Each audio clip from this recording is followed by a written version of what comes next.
Unacademy. Let's crack it.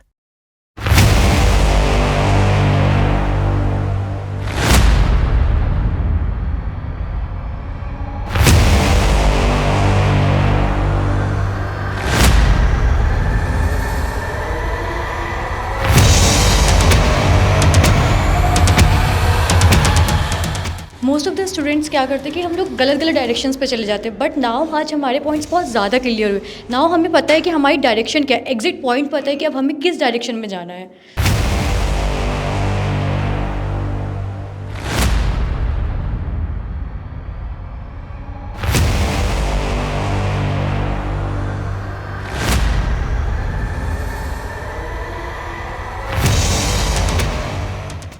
आज Tansukh sir का counselling seminar attend करके बहुत अच्छा लगा और काफ़ी सीखने को मिला, जो कि हम पहले ऑनलाइन पढ़ते थे, अब ऑफलाइन जानकर काफ़ी चीज़ों में 1-to-1 क्वेश्चंस भी हुए और उन्होंने काफ़ी अच्छे तरीक़े से सॉल्व भी कराए।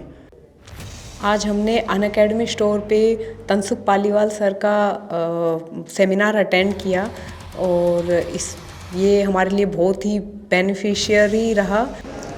हाय, माय नेम इज़ अनुश्री, मैं जयपुर से हूँ और आज मैं तनसुख सर का सेमिनार अटेंड करने आई थी एंड बिलीव मी मुझे बहुत मज़ा आया बिकॉज सर बहुत मोटिवेट करते हैं। सर आफ्टर 5 to 6 months एक बार सर से हमारी मीट हो जाती है तो हमको ऐसा लगता है बूस्ट ऑफ एनर्जी मिलता है, क्योंकि रोज़ पढ़ते एक फील हर स्टूडेंट के मन में आता है कि लाइक थोड़ा मोटिवेशन डाउन होने लगता है, जो सर वापस बूस्ट कर देते हैं। सर ऐसा कोई सेमिनार या ऐसा कुछ भी ऑर्गेनाइज करते हैं तो सो या it was a very good experience.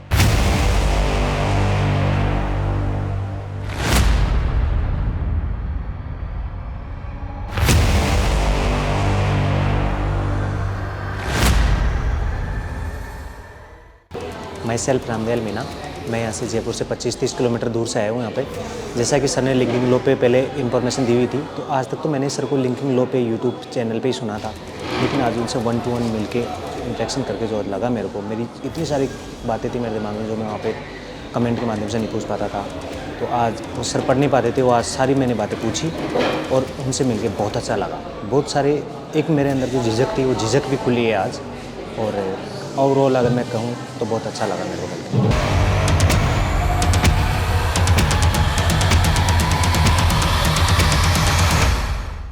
भोले भाले सर का स्वागत है। अच्छा, अब एक बात बताओ, क्या मैं ये मान लूं कि स्वागत करने वाले भी भोले वाले हैं? क्या ये गलतफहमी पाल सकता हूं मैं? विराजमान हो जाओ, इतनी सारी जगह है। आज तो मेरे को कैंडिडेट भी कंजेस्टेड ही दिख रहे हैं। देखो यार, लाइफ का सबसे पहला फंडा सुन लो, ये तुम्हारी पढ़ाई शढ़ाई है ना, ये कोई काम नहीं आती है जिंदगी के अंदर। जो काम आता है वो आता है तुम्हारा टॉकेटिव स्टाइल। इसीलिए सबसे पहले अपने आप से ना हमेशा सुबह उठते एक प्रॉमिस किया करूं कि यार मेरे को जो है ना 100 लोगों के बीच के अंदर भी बोलते समय हिचकिचाहट नहीं होनी चाहिए। और ये वो चीज़ है जो वकालत के लिए तो बहुत ज़रूरी है। वकालत के अंदर तो खामोश बंदे की ज़रूरत ही नहीं है। वो डेवलप करेगा नहीं करेगा बात की बात है। मैं तो बड़ा एकदम क्लियर कह रहा हूँ, अगर आप देखोगे ना कोई भी सक्सेसफुल वकील या कोई भी सीनियर एडवोकेट, तो वो हमेशा ऐसा बंदा होगा जो टॉकेटिव टाइप का नेचर का है। बोलने के अंदर, अपनी बात को कन्विंस करने के अंदर, अपनी बात को बताने में सबसे आगे रहता है। इस टाइप के बंदे होते हैं वो। तो पहले मैं आपसे सीधा सा एक ही सवाल पूछना चाहता हूं, जो कि बड़ा नेचुरल टाइप का है, पढ़ाई से जुड़ा हुआ इसका कुछ भी नहीं है। आप में से कितनों को लगता है कि पब्लिक के सामने बोलने में सर हम तो एकदम बड़े ब्लंट और बोल्ड है? इसलिए मेरा ये मानना है कि अगर आप लॉ के स्टूडेंट हो या फिर आपको लगता है, देखो सबसे बड़ा काम क्या करता है? नेटवर्क। एग्री करते हो? नेटवर्क जो है ना आज के टाइम में, आप में से कितने कैंडिडेट हैं जो प्रैक्टिस करना चाहते हैं? आप करना चाहते हैं, आप भी करना चाहते हैं, ओके आप कर। अच्छा, कितने कैंडिडेट हैं जो पैसा कमाना चाहते हैं? वकालत ज्वाइन कर लो, बाकी पैसा नहीं कमाया जाएगा। जुडिशरी में इज्जत मिलेगी, एक सर्टेनिटी वाला आपको क्या मिलेगा? अमाउंट मिलेगा, फिक्स अमाउंट मिलेगा कि हाँ भाई महीने के एंड में या महीने की शुरुआत में 1 लाख की सैलरी आपके खाते में आ गई। ठीक, अब बदमाशी करोगे तो उसकी गारंटी कोई नहीं ले सकता। ऐसे कर लो, नहीं करना अपने। अदरवाइज देखो जो पैसा होता है वो तो एडवोकेसी के अंदर आता है, सीधी सी बात है। और एडवोकेसी क्या करती है, नेटवर्क मांगती है। अच्छा, जुडिशरी में नेटवर्क चाहिए होता है क्या? कितने लोगों का कहना है कि जुडिशरी में नेटवर्क नहीं चाहिए होता है? 1 2 3 4, अभी तो हाथ तो ज्यादा आया था, मैं हाथ खड़ा। कितने लोगों का मानना है कि जुडिशरी में नेटवर्क नहीं चाहिए? मैं आप लोगों की जानकारी के लिए बता दूं कि भारत में ऐसा कोई भी सिविल जज नहीं है जो व्हाट्सएप ग्रुप से कनेक्टेड नहीं हो। और व्हाट्सएप ग्रुप किसका? सिविल जजेस का ही WhatsApp group, each and everyone. और खासकर अगर आप नहीं भी हो तो जुडिशियल एकेडमी में जाओगे ना, इमीडिएटली आप पूछ लेना अपने आप का, जो भी सिविल जज आपके नोन में, उससे पूछ लो कि जजेस का कोई ग्रुप बना हुआ है क्या, आप जुड़े हुए हो क्या? 100% होना पड़ता है भैया। अकेला घोबड़ी है ना, सब कुछ नहीं कर सकता। एक अकेला इंसान नहीं कर सकता सारी बातें। अलग अलग तरह के केसेस आते हैं, हर केस अपने आप में अलग अलग फैक्ट लेके बैठा रहता है। उन फैक्ट्स पे आपका ऑब्जर्वेशन अलग अलग होता है, ऑब्जर्वेशन के अकॉर्डिंग केस लॉ अलग होता है, कई बार लॉ अलग निकल जाता है, नया लॉ आ जाता है। फिर उनको इंटरप्रिटेशन करने में, समझने में, या फिर किसी पुरानी चीज को फॉलो करने में क्या चाहिएगा? नेटवर्क चाहिएगा। इसलिए अपनी गलतफहमी निकाल लेना कि जुडिशरी के अंदर नेटवर्क नहीं होता है। ओके, अभी आप लोगों को याद हो तो भारत में कुछ टाइम पहले जुडिशियल ऑफिसर्स की हड़ताल हुई थी, शायद आपने सुना हो, है ना? वो तो सुनते ही नहीं है। जज बनना है, बस जज बनना है, जज के बारे में जानना नहीं है, जज बनना है। तो देखो यार, सीधा सा बात बताना चाहता हूँ कि इस चीज़ को ना अपने माइंड में सेट कर लो, नेटवर्क रखना पड़ता है। हाँ, ये बात ज़रूर है कि हम नेटवर्क को फिल्टर करेंगे, हर एक ऐरे गहरे नत्थु खैरे को अपने नेटवर्क में ऐड नहीं करेंगे, वो आपकी पर्सनैलिटी का पार्ट है, दैट्स अ गुड थिंग। लेकिन मतलब बिल्कुल ही नहीं रखोगे तो अकेले पड़ जाओगे, और अकेले बंदे के साथ में ध्यान रखना कोई खड़ा नहीं होता है। आज आपको पता है एडवोकेट एसोसिएशन, नाम से ही पता चलता है एसोसिएशन है ये। कोई भी व्यक्ति थोड़ा सा भिड़ने से पहले एक बार सोचता है। आपके काले कोट की कदर आपके कारण नहीं है, आपके एसोसिएशन के कारण है। एग्री करते हो? ठीक है, नहीं तो पुलिस वाला ही दबा के आपका चालान वालान काटने वाटने में, नॉर्मल थोड़ा सा उलझे नहीं, वो चालान काट देगा, हो सकता है आपको धक्का दे दे, कुछ भी कर लेगा। थोड़ा एसोसिएशन पीछे खड़ी रहती है तो फर्क पड़ता है। तो बी प्रैक्टिकल इन लाइफ, इसलिए नेटवर्क होना जरूरी है। और ऐसे केस में अगर आप कहीं पर भी जाते हो, चाहे आप ट्रेन का जर्नी कर रहे हो, चाहे आप किसी से मिल रहे हो, कोर्ट में जा रहे हो, एक कार्ड रखो अपना। आप में से कितने लोग इन्होंने इंटर्नशिप कर रखी है कोर्ट के अंदर? ठीक है, इंटर्नशिप के दौरान आप में से किसी ने कार्ड नहीं बनाया होगा, एग्री करते हो? नहीं बनाया ना? ठीक है, आप लोगों ने ये सोच के नहीं बनाया कि यार दूसरे नहीं बना रहे,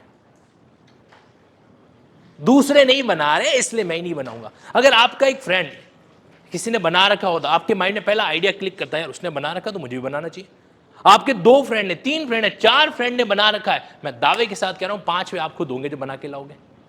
तो किसी और ने नहीं बनाया इसलिए हम भी नहीं बनाएंगे।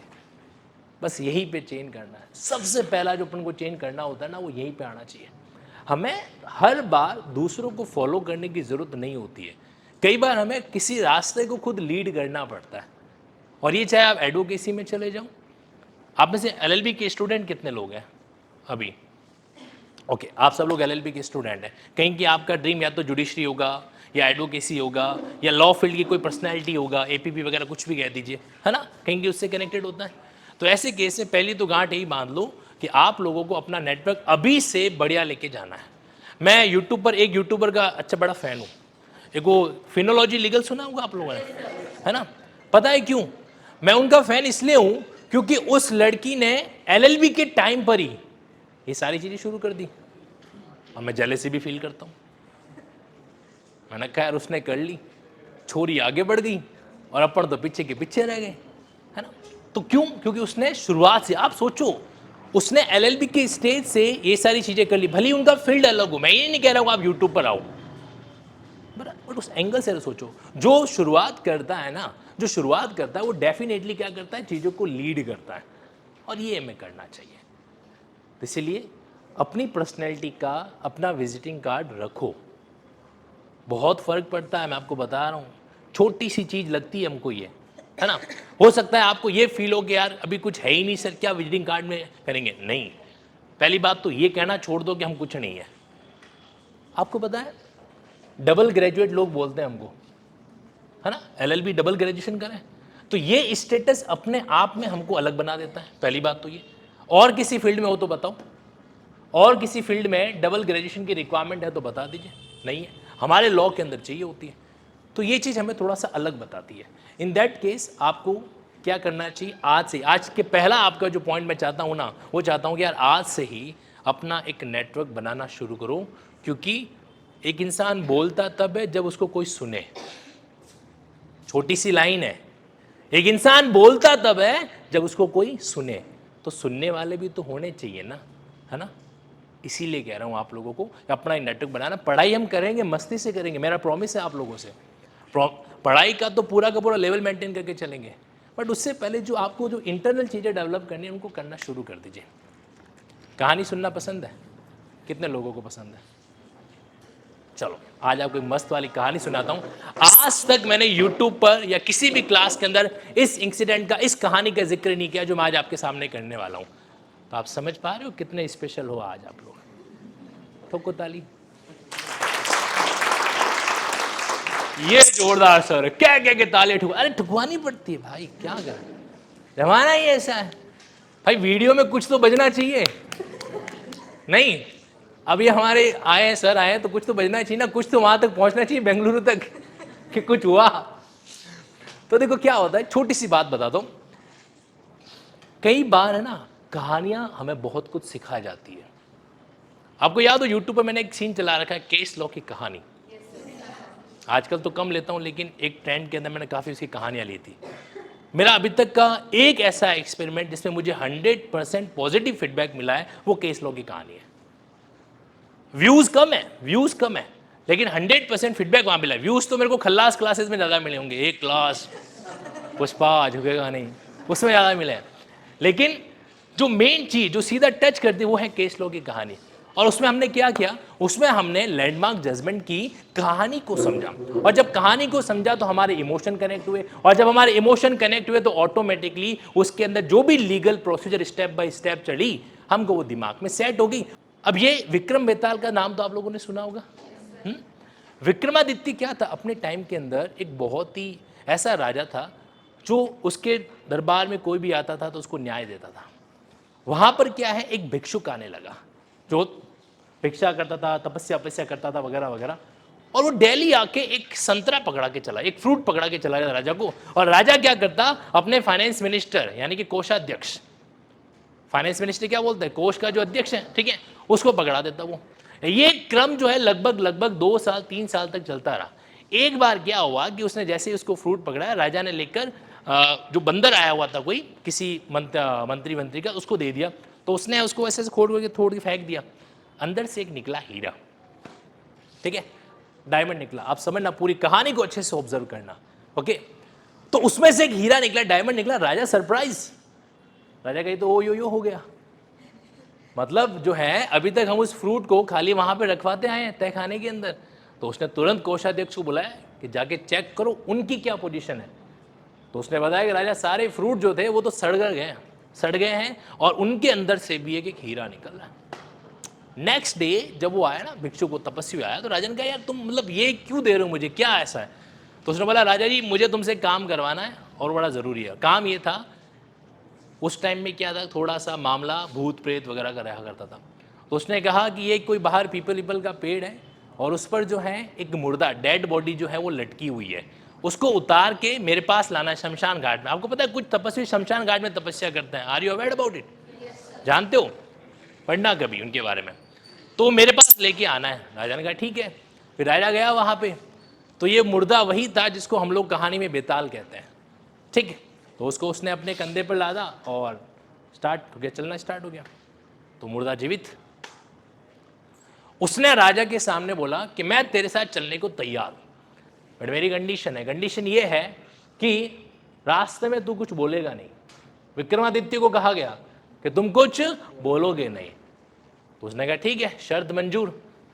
और फिर उसने दूसरी बात कहा कि देखो रास्ता बड़ा लंबा है तो मैं तुमको एक कहानी सुनाता हूँ, कहानी के अंदर कहानी आ रही है, ठीक है। तो फिर उसने एक कहानी सुनानी शुरू की और बेताल ने एक कहानी जो सुनाई, ध्यान से सुनना क्योंकि लास्ट के 3 सवाल मैं भी आप लोगों से पूछूंगा, ठीक है। कहानी के अंदर कहानी ये सुनाई उसने कि बेताल कह रहा है विक्रमादित्य को, उसने कहा कि एक अच्छे बड़े आचार्य थे, आचार्य कहा जाता है पढ़ाने वाले प्रोफेसर्स वगैरह को, और उनके बड़ी एक सुंदर कन्या जैसी बेटी थी, ठीक है। जानते तो हो ही आप। तो अब उनके सुंदर कन्या जैसी बेटी थी और उनके 3 जो है वो क्या थे, शिष्य वगैरह थे अलग अलग, ठीक है। हालांकि इस कहानी में अलग अलग मोड़ है, कुछ और भी कहते हैं, जो मैंने पढ़ा वो मैं आपको बता रहा हूं कि उनके 3 शिष्य थे और तीनों ही एकदम गजब के टैलेंटेड कॉम्पिटेंट पर्सन। जैसे आपके कॉम्पिटेंट जुरिस्डिक्शन नहीं होता है ना, कॉम्पिटेंट कोर्ट अपन बोलते हैं, कॉम्पिटेंट विटनेस बोलते हैं, competent party who can give evidence admission. ये कॉम्पिटेंट वर्ड भी अपने आप में बहुत सारी लिंकिंग लेके बैठता है। तो उनके 3 कॉम्पिटेंट जो है वो क्या थे, शिष्य थे। अब वो जो आचार्य जी थे वो भी कंफ्यूज थे। अच्छा, वो तीनों की जो है ट्यूबलाइट एक ही जगह पे फ्लैश मार रही थी, कहाँ पे, सुंदर कन्या के ऊपर। तीनों उसे शादी वादी करना चाह रहे थे, ठीक है। अब सुंदर कन्या को भी तीनों पसंद थे, ये बड़ी प्रॉब्लम। अब उस समय ट्राईगेमी अलाउ नहीं थी, ठीक है। तो अब क्या हुआ कि मामला ये आया कि भाई अब करें तो करें क्या। फाइनली वो लड़की इतनी कंफ्यूज हुई, कहा जाता है कि उसने सुसाइड कर ली, ठीक है। मामले में थोड़ा ट्विस्ट आ रहा है, क्लाइमेक्स थोड़ा इमोशनल हो रहा है। अब उन तीनों की क्या हालत हुई होगी कि एक कली थी वो भी छोड़ के चली गई। तो अब तीनों बड़े अपसेट, वहां पे लेके गए जहां पे उनका दाह संस्कार वगैरह करना होता है, वहां पे जाके लाश वास को रखा, क्योंकि हिंदू रीति रिवाज का उनको आगे प्रोसीडिंग करनी थी। तो तीनों में से तीनों ने 3 कदम उठाए, तीनों शिष्यों ने। पहले वाले ने डिसाइड किया कि भाई जब यही चलेगी तो मेरे जीवन में बचा क्या है, मैं तो अब यहीं पे रहूंगा, इसके पास में ही यहीं पे तपस्या करूंगा, मुझे दुनिया की मोह माया से कुछ नहीं लेना देना। पहला पॉइंट, ठीक है। सेकंड, दूसरे वाले ने क्या कहा, दूसरे वाले ने कहा कि मैं इसके मृत शरीर की सेवा करूंगा, इसको जो है मैं सड़ने नहीं दूंगा। तो वो डेली आता, लेप लगाता बॉडी के, और उसकी बॉडी की रखवाली करता रहता, बहादुर गृहस्थी में रहता, दूसरी जगह रहता था, लेकिन आगे दिल्ली क्या करता था, उसके शरीर का मेंटेनेंस है जो करता था। तीसरे वाले बंदे ने कहा नहीं, मुझे ये वापस चाहिए।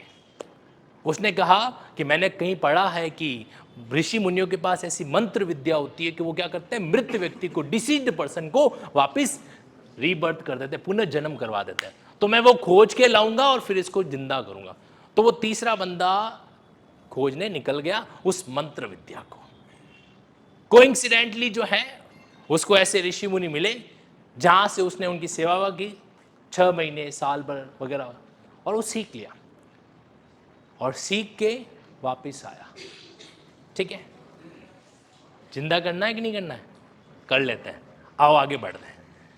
तो वापिस आया और उसने उसको जिंदा कर लिया। अब वो पहले से ही ज्यादा खूबसूरत, क्योंकि धूप में घूमी नहीं, पहले से ही ज्यादा खूबसूरत। अब वो बेताल उससे पूछता है कि बताओ अब जो है इसका विवाह इन तीनों में से किससे करना चाहिए। आपको पता है, आप नोटिस करना, मरने से पहले भी यही सवाल था, करेक्ट, और मरने के बाद, रीबर्थ होने के बाद भी यही सवाल है, लेकिन अब सवाल का स्टेटस अलग है। Can I say that? क्या अंतर है पहले वाले में और सेकंड वाले स्टेज में, क्या अंतर है? तो जो ड्यूटी परफॉर्म की जाती है उसके अकॉर्डिंग तय होना चाहिए कि उसको क्या पावर दी जाए। ठीक है, तो यहां पर बात आई। अब मैं आप लोगों में से पूछता हूं, बताओ भाई, इस पुनः जीवित सुंदर कन्या की शादी किसके साथ करनी चाहिए? सेकंड वाला कौन? लेप लगाया, ओके,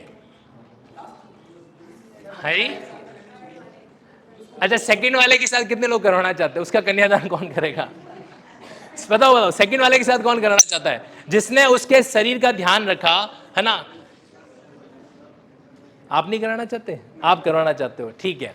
अच्छा, तीसरा वाला जो मंत्र विद्या सीख के आया, उसके साथ शादी कौन कराना चाहता है?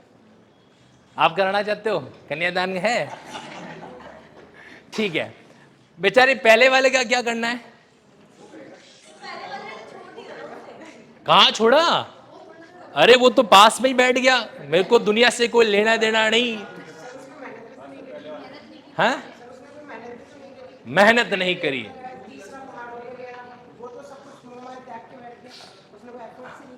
एफर्ट ही नहीं किए। अच्छा, ओके, तो ये आप कहां से, मतलब पहले वाले के साथ बहुत ही, मुझे लग रहा है कम लोग जुड़े हुए हैं। कोई आप जुड़े हुए हो?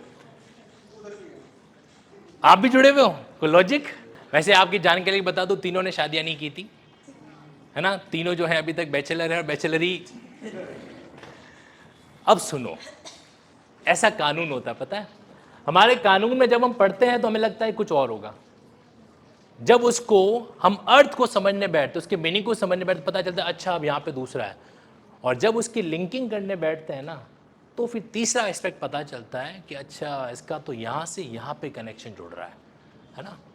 जैसे एग्जाम्पल देता हूँ मैं आपको, संविधान के आर्टिकल 366 के क्लॉज 18 के अंदर अगर आप इमरजेंसी का मतलब नहीं समझोगे तो उसी संविधान के 358 और 359 के अंदर जब फंडामेंटल राइट सस्पेंड होते हैं तो उस समय इमरजेंसी, कौन सी इमरजेंसी अप्लाई करोगे?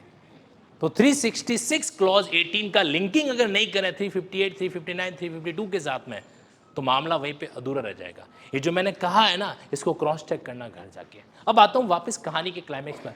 मेरा मन कर रहा है क्लाइमेक्स नहीं बताऊं, बताना है, ठीक है। तो बताने के लिए शर्त यह है कि आपको 1-1.5 घंटे कोई अगर उठ गया सीट से तो फिर देख लेना।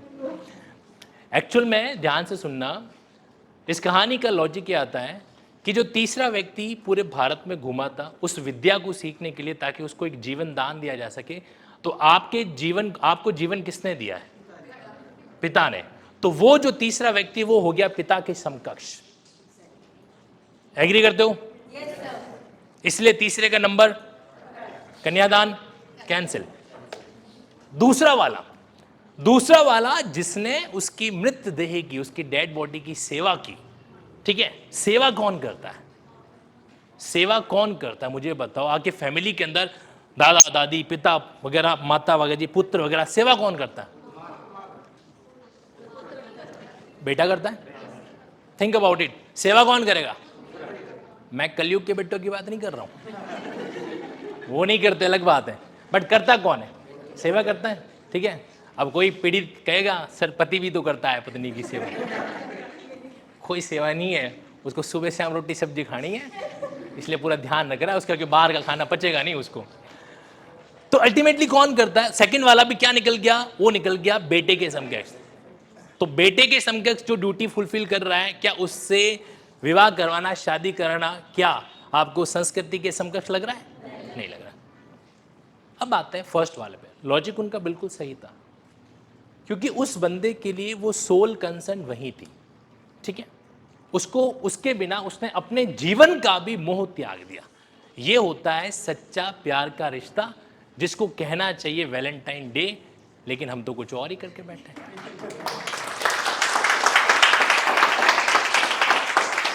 अब आपने देखो, अब ये कहानी पता है आप कभी नहीं भूलोगे, एग्री?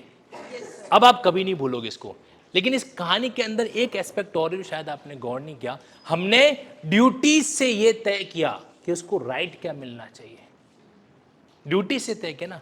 पहले अगर करते तो पहले तो पता नहीं क्या करते, वो बाहुबली और क्या नाम था, भल्लाल देव, दोनों की परीक्षा सेना आदि आदि बांट लो है। फिर देख लो कि जो है क्या था उसका देश नहीं, महाराजा किसको बनाया जाएगा। अरे देव सेना तो बाद में आई थी, वहीं पे घड़ी की सुई अटकी पड़ी है। तो फर्क पड़ता है जब हम किसी चीज को, जो मैं कहना चाह रहा हूं आपसे, कि जब हम किसी चीज को इस तरीके से कनेक्ट कर देते हैं ना, फिर हम भूलते नहीं उसको। तो आपको भी, आप जब भी कोई भी टॉपिक पढ़ रहे हो ना, कोई भी टॉपिक पढ़ रहे हो, चाहे किसी भी कानून का पढ़ रहे हो, IPC, CrPC, evidence, constitution, Indian contract, transfer property, SRA, limitation act, JJ act, POCSO, कोई भी कानून हो, हर कानून के अंदर एक न एक पॉइंट ऐसा होता है जिससे आप क्या कर सकते हो, कनेक्ट है जो कर सकते हो। प्रियम्बल को पढ़ के देखना, कई बार उसके अंदर ऐसा कनेक्टिंग पॉइंट मिलता है। इसीलिए जो मैं कहना चाह रहा हूं आप लोगों से कि हर चीज के पीछे का अगर लॉजिक ऑब्जर्व करने बैठ जाएंगे ना, तो फिर हम उसको कभी भी भूलेंगे नहीं। शुरुआत हमारी कहां से हुई थी? नेटवर्क बनाने से।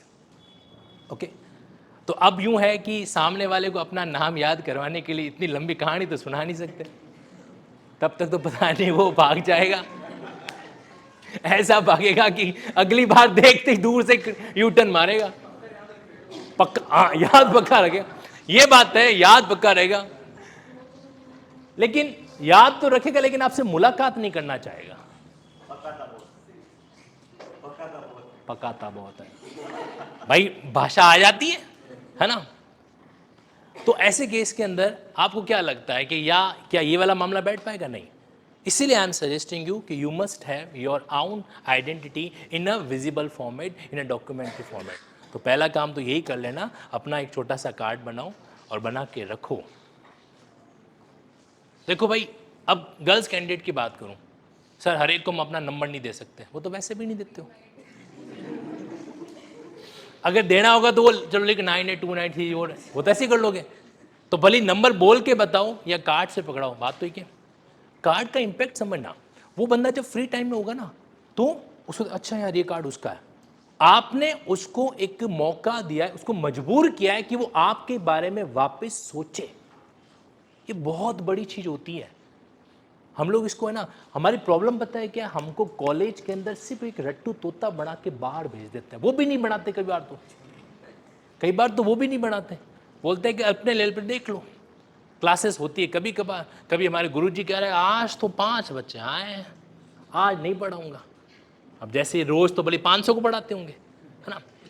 नुकसान किसको हुआ? उनको कोई नुकसान नहीं हुआ, नुकसान हमें हुआ। अगर हाईवे पर एक बंदा ड्राइविंग कर रहा है और कुछ सेकंड के लिए उसने डिस्ट्रैक्शन ले लिया तो कितना बड़ा अंजाम होता है, यस और नो?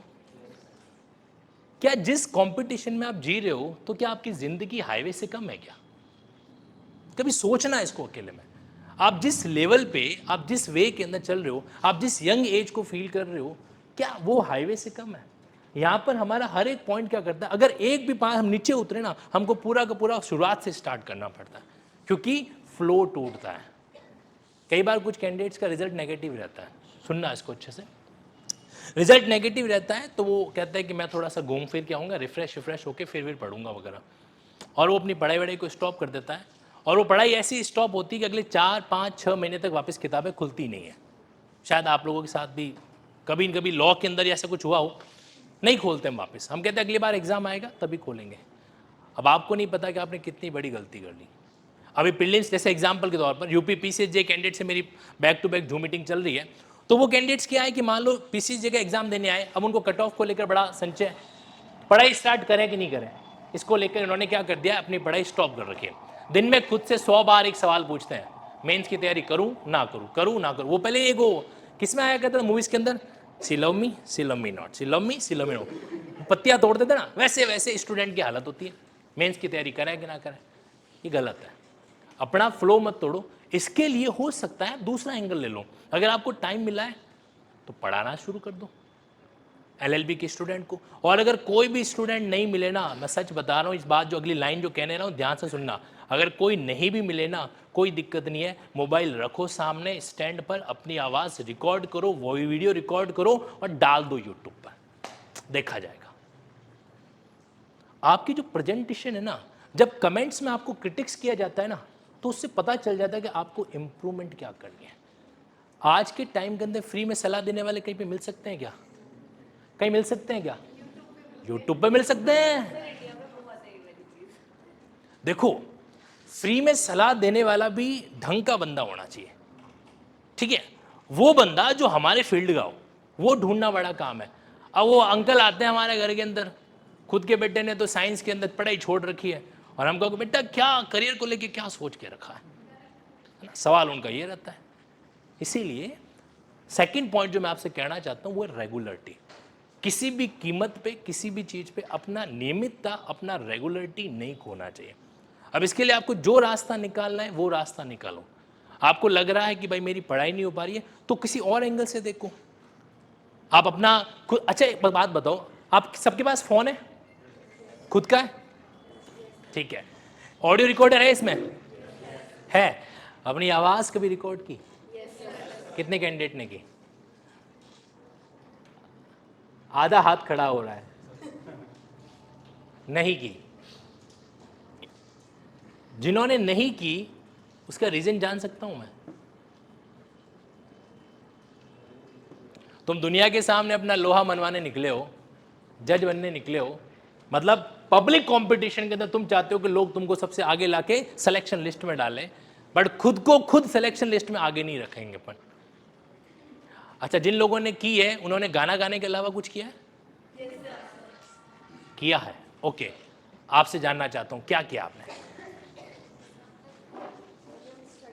आपकी आवाज स्लो है ना, मैं वहां जाऊंगा। यहाँ तक आनी नहीं, आप वहीं खड़े रहोगे। हाँ, यहाँ तक आवाज़ आनी चाहिए। इस लड़की की आवाज़ में चेंज दिखाई दिया? एक्सेप्ट करो इसको। अपने अंदर स्पीकर फटे पड़े हैं, हम ही उसको सील नहीं रहे हैं, यूज़ करो इसको। यस, बताइए।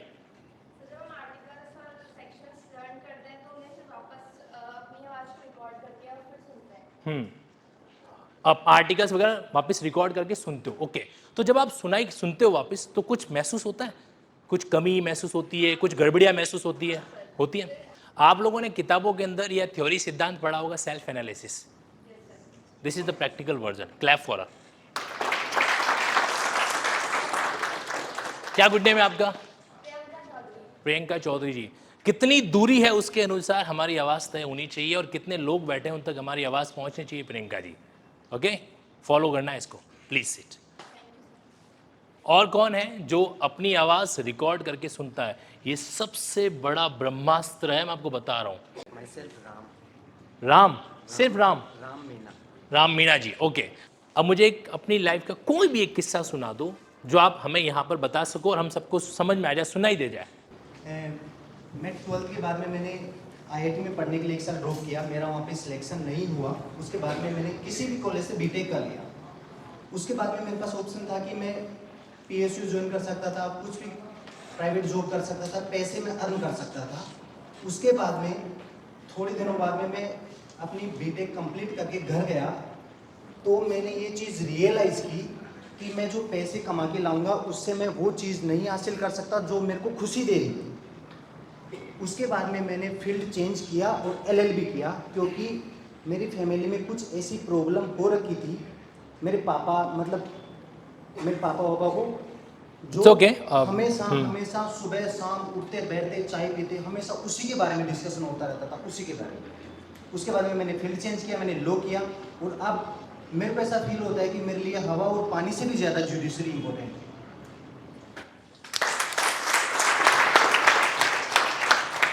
मिस्टर राम, एक बात बताओ, अभी थोड़ी देर पहले मैं जब इस सवाल पूछा कि आपको अगर सडनली यहाँ पे लाया जाए तो बोल सकते हो नहीं बोल सकते हो, आपने हाथ खड़ा नहीं किया, फिर भी आप बोले ना, और हमको इनकी बात समझ में भी आई ना, तो हाथ खड़ा क्यों नहीं किया? तुमने लास्ट में एक लाइन बोली कि हवा और पानी से भी ज़्यादा ज़रूरी तुम्हारे लिए जुडिशरी है, बट तुम खुद, तुम्हारा व्यक्तित्व, तुम्हारी पर्सनैलिटी, तुम्हारा स्पीकिंग टैलेंट, तुम्हारा प्रेजेंटेशन स्किल, क्या ये ज़रूरी नहीं है जुडिशरी के लिए? है ना? ध्यान रखना, सिर्फ टैलेंट होना काफ़ी नहीं है, टैलेंट दिखना भी ज़रूरी होता है। तो कुछ मामलों के अंदर ना कर लो, देखो क्या होगा। एक तो क्या है कि लाइफ में सीखने के लिए अलग रखो। जब सीखने बैठते हो, जब किसी क्लासरूम में बैठते हो ना, ईगो साइड में रख लो। मैं आपको अपनी पर्सनल बात बताऊं, अच्छे से सुनना, किसी को कहना मत। प्लीज़ राम जी बैठो, बिल्कुल, थैंक यू सो मच। बहुत अच्छा लगा कि टेक्निकल फील्ड को छोड़ के बंदा लॉ के फील्ड में आया है, तो अपनी इज्जत करो LLB की, ठीक है? तो सोचो तुम्हारा एग्ज़ाम आ जाता है, RJS के एग्ज़ाम का तुम लोग वेट कर रहे हो, है ना? हर जगह पे कमेंट, RJS का एग्ज़ाम कब आएगा, RJS का एग्ज़ाम कब आएगा, है ना? आप देखना हर क्लास के अंदर ये कमेंट तो फिक्स है। लेकिन ये जब आएगा तो ये आपको कह के आएगा, मैं आ रहा हूँ, हाय, आएगा ऐसे करके आएगा? नहीं ना, वो कभी भी आ जाएगा। और जब आएगा तो आपको समय क्या देगा? 45 दिन, 2 महीने। फिर हम क्या करेंगे? Writ petition under article 226 high court. Candidates को समय नहीं दिया गया और हाई कोर्ट में जाके बेंच के सामने रिट पिटिशन लगेगी और बेंच बोलेगी डिसमिस्ड। ये होगा, ये होता आया है।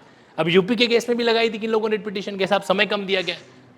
उनका कहना है कि यार तुम क्या हो, स्टूडेंट हो, तुम क्या एडवर्टाइजमेंट आने के बाद ही पढ़ोगे क्या? हैं, एडवर्टाइजमेंट आने के बाद ही पढ़ोगे? नहीं ना, उनका सीधा सा बात है, रिट पिटिशन डिसमिस कर दिया। RJS के साथ भी ऐसा होने वाला है, गुजरात के साथ भी ऐसा होने वाला है। तो मेरा ये मानना है कि आप लोगों को इतना तो पता है ना कि मेजर लॉ वगैरह तो आएंगे, तो उनको अभी से तैयार करना स्टार्ट कर लो। ये RJS की एकमात्र और एक स्ट्रेटजी जो मैं आज आपको यहाँ पे बताने आया हूँ। सर ये तो यूट्यूब पे भी बता देता, लेकिन इस चीज़ को फील तो नहीं करवा पाता ना। कई बार पता है क्या होता है, कुछ आई कांटेक्ट वर्क करता है कि जो चीज़ें हमारे लिए कॉमन है, एग्जाम के अंदर आनी है, उनको हम अभी से रेडी करना शुरू कर दें। कर सकते हैं ना? ठीक है, मेजर लॉ है, कॉमन चीज़ें। मेजर लॉ तो कभी भी सिलेबस से नहीं हटेगा, और सबसे पहले पढ़ना भी मेजर लॉ ही चाहिए। अगर आपने मेजर के कानून को ढंग से पढ़ लिया है ना, तो फिर माइनर का कानून उससे कनेक्ट होता है और समझ में आ जाता है, उसमें ज़्यादा परेशानी है जो नहीं होती है। और अकॉर्डिंगली देखो, एक बात बताता हूँ मैं आपको, मैं आज आपको सिर्फ वही किस्से सुनाना चाहता हूँ जो मैंने अपने व्यक्तिगत जीवन के अंदर फेस किया है। दूसरों की कहानियाँ हो सकता है आधी अधूरी सुनाऊंगा, बट खुद की कहानी तो मैं पूरी सुना ही लूँगा। एक बार गलती से मैंने डिसाइड किया कि मेरे को सीए करना है। गलती नहीं थी, जानबूझ के किया था, बट डिसाइड किया था। पहले क्या है कि 2008 के अंदर बालोतरा शहर, आपने शायद नाम नहीं सुना होगा, सुना देता हूँ। ये जोधपुर से 100 किलोमीटर की दूरी के अंदर एक छोटा सा शहर है, जिसको जिला बनाने के प्रयास पिछले 10 वर्षों से चल रहे हैं। प्रयास ही चल रहा है, बनेगा नहीं। तो वहाँ से क्या है कि जब जोधपुर आया तो पहले मेरे को BCA करना है, बैचलर ऑफ कंप्यूटर एप्लीकेशन। ठीक है, वो इसलिए करना है क्योंकि 12th के अंदर मैंने ऑप्शनल ले रखा था कंप्यूटर साइंस, और उससे मेरे सबसे ज़्यादा नंबर आए थे। मेरे कंप्यूटर साइंस के टीचर ने कहा था, बेटा तू तो कंप्यूटर के अंदर आगे बढ़ेगा। यही होता है, जिस सब्जेक्ट में नंबर सबसे ज़्यादा आए हैं उसके लाइन में तेरे को जाना चाहिए। अब उस समय किसी ने प्रॉपर तरीके से गाइड किया नहीं था, तो हमने कहा चलो ठीक है, डन, BCA करेगा तनसुख पालीवाल। आ गया जोधपुर के अंदर, वहाँ पे एक लाचू कॉलेज है हमारा, तो लाचू कॉलेज के अंदर मैंने एडमिशन लेने का सारा फॉर्म भर दिया। तो मेरिट में तो नाम खैर आ गया, थोड़े बड़े पढ़ाई वढ़ाई करता था मैं, तो उसके हिसाब से नाम आ गया मेरिट के आधार पर। तो फीस मांगी उन्होंने 80,000 रुपये एक सेमेस्टर के। पढ़ाई भी कौन सी, सेमेस्टर वाली। थोड़ा भगवान का सद्बुद्धि ठीक था, मैंने को ये तो पता था, मैंने कहा जहाँ पे सेमेस्टर के एग्जाम होते हैं वहाँ पे ग्रेजुएशन कभी भी 3 साल में पूरी हो ही नहीं सकती। एग्री करते हो? वापस सुनो, जहाँ पे सेमेस्टर वाइज एग्जाम होता है वहाँ पे ग्रेजुएशन 3 साल में पूरी हो ही नहीं सकती। क्यों नहीं होती है आप सब लोग जानते हो, ठीक है। सेकंड सेमेस्टर का रिजल्ट तब आता है जब 4th सेमेस्टर के फॉर्म भरे जा रहे होते हैं। हाँ, ऐसा भी कई बार होता है। तो एक तो वो जमा नहीं, और ऊपर से नहीं जमा वो उनका वो फीस वाला मामला। मैंने कहा यार ये तो ज़्यादा है। अब उस समय पहले देखो, अभी भी हमारी 50-60 हज़ार की जो सालाना फीस है जुडिशरी की, वो ज़्यादा लग रही है। तो उस समय तो फिर वो सेमेस्टर के कौन पे करे। मैंने कहा कट्टा मारो, इसको नहीं करना। मैंने कहा सस्ता वाला कोर्स कौन सा है। मैं ढूंढने गया JNU कैंपस के अंदर बीकॉम, बहुत सस्ती थी, 7,000 के अंदर पूरा मामला साल निकल जाएगा। तो मैंने बीकॉम ज्वाइन कर ली। भाई ग्रेजुएशन ही तो करनी है, ग्रेजुएट ही तो होना है अपन को। तो मैंने बीकॉम मेजर ज्वाइन कर ली। फिर धीरे धीरे एहसास हुआ यार बीकॉम वालों को इज्जत नहीं मिलती है। तो ऐसे सर को एहसास हुआ लेटर स्टेज पे, तो मैंने कहा बीकॉम वालों को इज्जत नहीं मिलती। तो मैंने क्या किया, मैंने बीकॉम ऑनर्स ज्वाइन की। फिर एक ऑप्शन होता है सेकेंड ईयर के अंदर, आपके पास ऑप्शन होता है। तो मैंने कहा ऑनर्स करते हैं। फिर और पता चला, मैंने कहा अभी भी इज्जत नहीं मिल रही। तब CA ज्वाइन की, CPT दिया और गलती से नेशनल लेवल पे रैंक आ गया। पिताजी की उम्मीदें जग गई, मेरा बेटा नाम रोशन करेगा मेरा। तो उस समय क्या है कि वो, हाँ ये टर्निंग पॉइंट जरूर था। पता है कई बार क्या होता है, कई बार आपकी एक रैंक आ जाती है ना, और लोग आके अरे वाह यार गजब किया यार, क्या बात है, एकदम यूं रैंक आई है मेरी। मैं 3 साल तक उस एक क्रेडिट को यूज करता रहा। कहीं भी जाता CPT रैंकर है, सब नेशनल रैंकर है। उससे करते करते CA में घुस गए तो पता चला भाई पूरी तो करनी पड़ेगी। फिर बीच में CA करते समय भी एहसास हुआ था जो आपको एहसास हो। मैंने कहा यार CA वालों को तो फिर नौकरियाँ मिलेगी, इंडिपेंडेंट उनके लिए थोड़ा सा कुछ करना मुश्किल काम होता है। और उस समय तक संजोग से GST भी नहीं था। आप में से अगर थोड़ा बहुत कुछ लोग जानते हो तो आपको पता है GST ने बेचारे CA की कम्युनिटी को एक जीवन दान दिया है। बड़ी हालत ख़राब थी, सरकारी स्कूलों में 50-50 रुपये लेके रिटर्न भरे जा रहे थे, ठीक है। अब वो CA जो इतनी महंगी पढ़ाई करके है उसका कोई वर्थ था नहीं। या तो जाओ कैंपस प्लेसमेंट के अंदर, मैं भी गया था। ये सारे जो मतलब सफ़ेद बाल ऐसे ही नहीं आए, डाई करवा के आया हूँ मैं। तो TCS टाटा कंसल्टेंसी सर्विसेज के अंदर मैं कैंपस प्लेसमेंट गया, सिलेक्शन भी हो गया। 2 दिन वहाँ पे ज्वाइन किया, 30 दिन से वापस लोकल पकड़ के रिटर्न आ गया। खून चूस लेते हैं भाई वो आपको पैसा नहीं देके आपको पूरा खरीद लेते हैं। क्या कॉर्पोरेट का मामला कुछ मामलों में बड़ा खतरनाक होता है, और खासकर आप कॉमर्शियल फील्ड से जा रहे हो, बीटेक जा रहे हो। ये हम लोग सुनते हैं ना कि भाई ये इसको गूगल ने 3 करोड़ का ऑफर दे दिया, गजब चटनी पीसी जाती है इनकी, मस्त वाली, ठीक है। बड़ी हालत ख़राब होती है।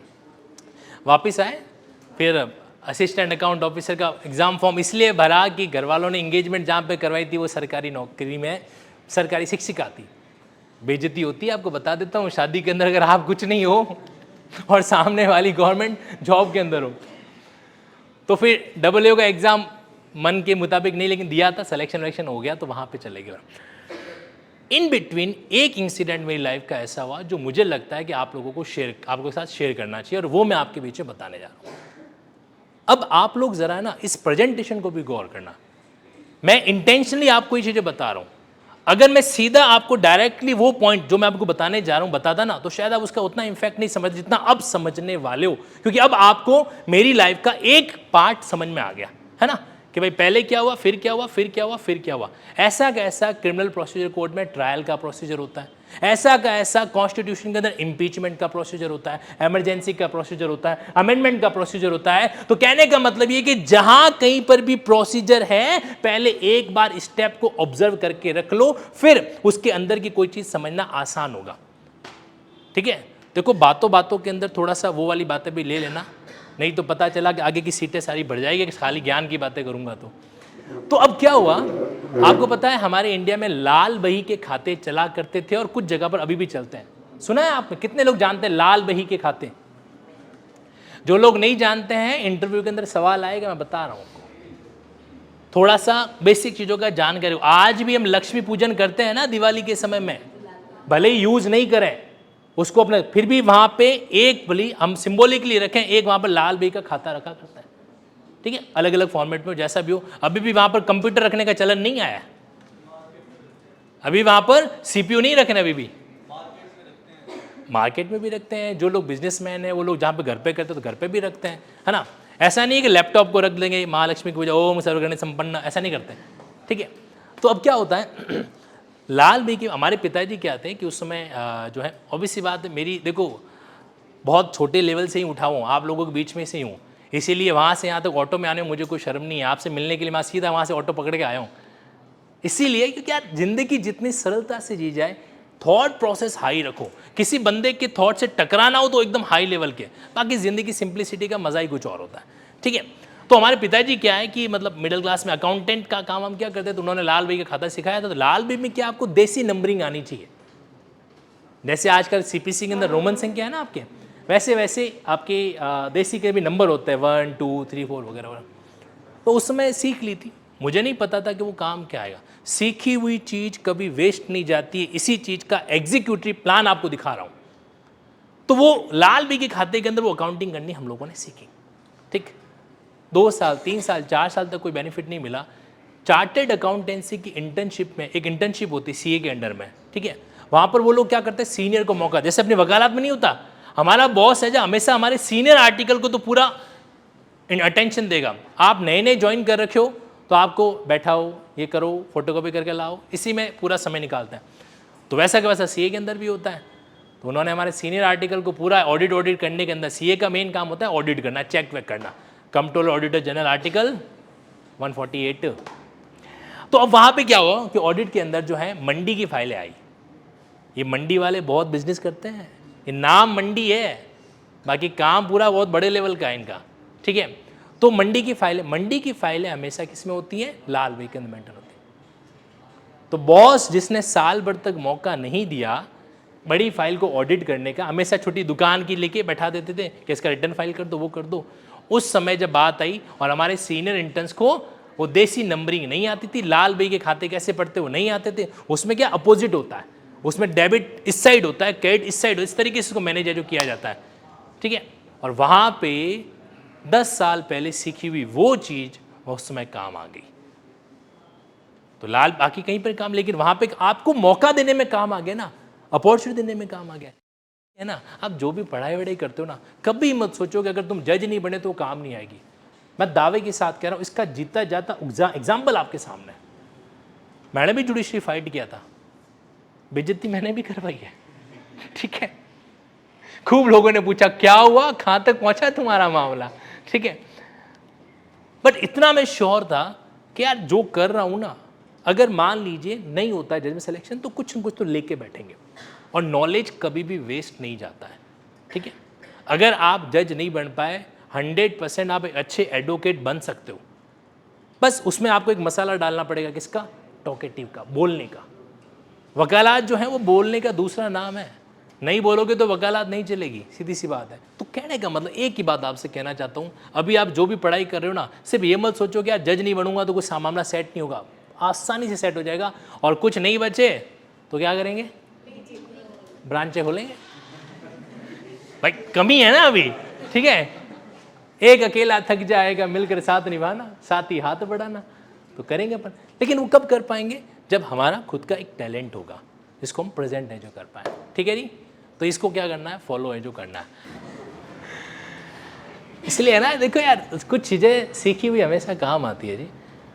बेस्ट लेवल की पढ़ाई करो, सिर्फ इतना कहना चाहता हूँ आपको। और आप देखना ये चीज़ इतना एहसास कराएगी आपको, अपने नोट्स बनने चाहिए, लगना चाहिए। अगर मान लीजिए फेल भी हो गए तो जो हमारे पास आके बैठे उसको एहसास होना चाहिए कि बंदी ने मेहनत तो की थी भाई, उसकी ज़ुबान से ये वर्ड्स निकलने चाहिए।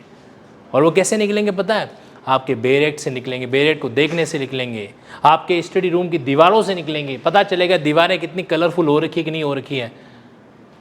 हर तरीका अप्लाई करो। बट हाँ, जिस कंपटीशन आप जी रहे हो वो 1980 वाला नहीं है।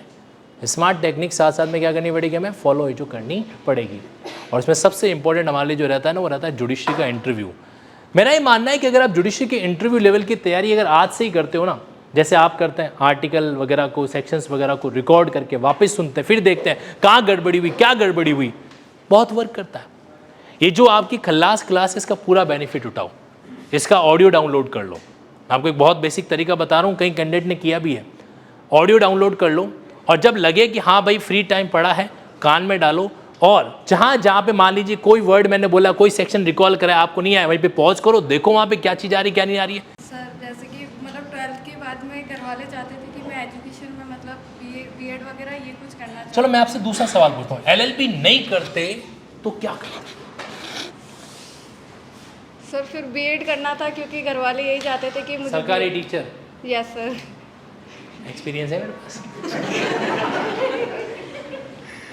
हाँ, नहीं तो आप बीएड करते और रीट का एग्जाम जो भी है। सर मेरी बड़ी सिस्टर है, वो पाली में है एजुकेशन डिपार्टमेंट में, तो हम लोग दोनों साथ में ही थे, तो इसलिए घर वाले चाहते थे और अब भी वो ये चाहते हैं कि मैं बीएड करके और टीचर वगैरह का कुछ एग्ज़ाम दूँ, तो उनको लगता है कि उसमें जल्दी सिलेक्शन हो जाएगा और आरजेएस में बहुत टाइम लगेगा।